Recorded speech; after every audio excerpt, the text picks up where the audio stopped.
Hello YouTube, it's me, Horsepower, and today I'm going to teach you how to install an aftermarket steering wheel on a 96 Chevrolet pickup truck. So we're going to get started here, and I'll show you what you guys need. Alright, so what you're going to need is the NRG short hub, which is the SRK 170H. It says Dodge on here, but on the fitment page it said it will fit all GM vehicles, and it listed Chevrolet, Suburban, Tahoe, but this will fit my truck. And the NRG hub spacer, which I bought just in case some of the hardware is too long and pokes out a bit, which is the SRK 500 BK. So that either comes in silver or black.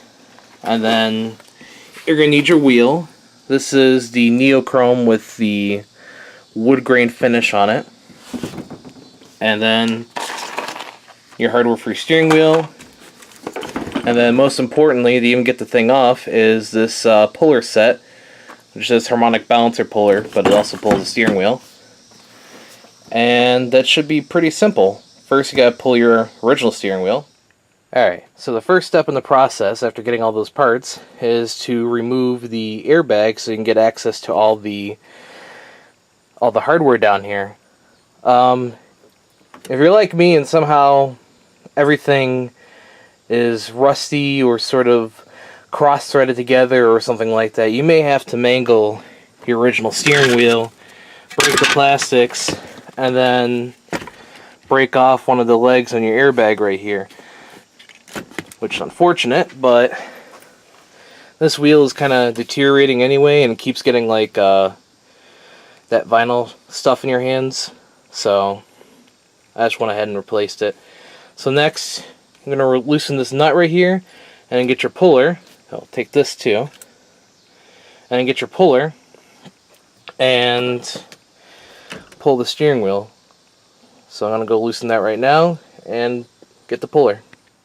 In the puller kit, you're going to get the two longest screws. You're going to feed them through the two screw holes right here, tighten them down just a little bit, and snug this up on the stud right here. And then start cranking down with your favorite ratchet. I got this extending ratchet that will hopefully give me a little bit more leverage on this and hopefully make this a pretty quick job. And then just like that, the wheel is off. Oh, still got some things to disconnect here. But that's pretty much the gist of it right there. Unfortunately, for the hub to work, you will have to remove your clock spring, which I've just done so now. So now, I'm going to get started and hopefully get this steering wheel hub on. And unfortunately, I'm going to have to do something I really don't like doing, and that is have to modify my plastics. I'm going to have to cut around here, just so it's big enough for the spacer, or for the hub adapter to fit in, because it's sitting right now, oops, well, it's right now, it's sitting on my cord. My Dremel, but the way it sits is right here on the plastic. So I'm gonna have to go ahead and Dremel just a little bit away so it'll sit down there nice and flush. So if you're doing this, you're gonna want to get a better Dremel than I have. I just bought a $10 Dremel at Harbor Freight, and it struggled to cut through plastic, and I ended up just having to squirt the plastic and breaking off with a pair of Nino's pliers. But I removed the bottom plastic. Of course, I broke one piece of it, and then I cut it out with a either a jigsaw or a bandsaw I had, and just cut that out. So that looks really nice. So now we're gonna get the hub on and go from there. So then you take the hub and you just lightly tap it on, and that's not going anywhere. So now, so got a little play in the steering wheel. That's okay. So now, I'm going to take the spacer, because it's going to come above the screw holes just like I thought, and put that on, and then I'm going to put the steering wheel on. Alright, so I got the spacer on, and I put blue Loctite on all the hardware as well. I don't want that stuff rattling off. It shouldn't rattle off, but never hurts to be safe than sorry. So I went ahead and put some blue Loctite and everything. So now it's time for the wheel. Alright, so after you've got the short hub on, go ahead and line up the steering wheel, and put all the bolts in, and make sure you are using blue Loctite in every one of these. You do not want these to come loose. And after that, you're done. You got to clean up the steering wheel from the grime from the tape, the packaging. But other than that, you're pretty much golden.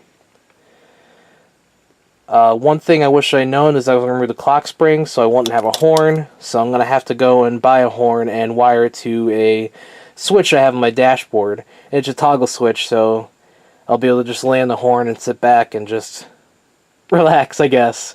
Even though I should never really have to lay on the horn. Hopefully I won't even have to really use the horn. But sometimes there's situations where you have to. And you also have to cut the plastics too, so keep that in mind if you want to do this. Get a better Dremel than I did. And so you don't end up with this rough, patchy looking stuff up here, which you can see very well in the camera, even though there's not really great light in here. I just got my work light in the floor. I may color that in with a black marker or something. And then I took the bottom piece out, but I broke it getting it out, of course. So now it kind of flops around. But I've got one screw holding it in, and I just took a jigsaw or a bandsaw and just cut just a semicircle around here. Just basically get rid of that lip that's on there, and that's what is blocking you from putting the short hub on. Then lightly tap it down. Then put some blue Loctite on the wheel nut and torque that down. And then you're pretty much off to the races after that. You just got to put your short hub or your adapter and the wheel. So, thank you for watching. Please like the video, comment, subscribe, and share this video if you found this helpful. And hopefully I'll see a lot more guys on YouTube using aftermarket wheels in their trucks.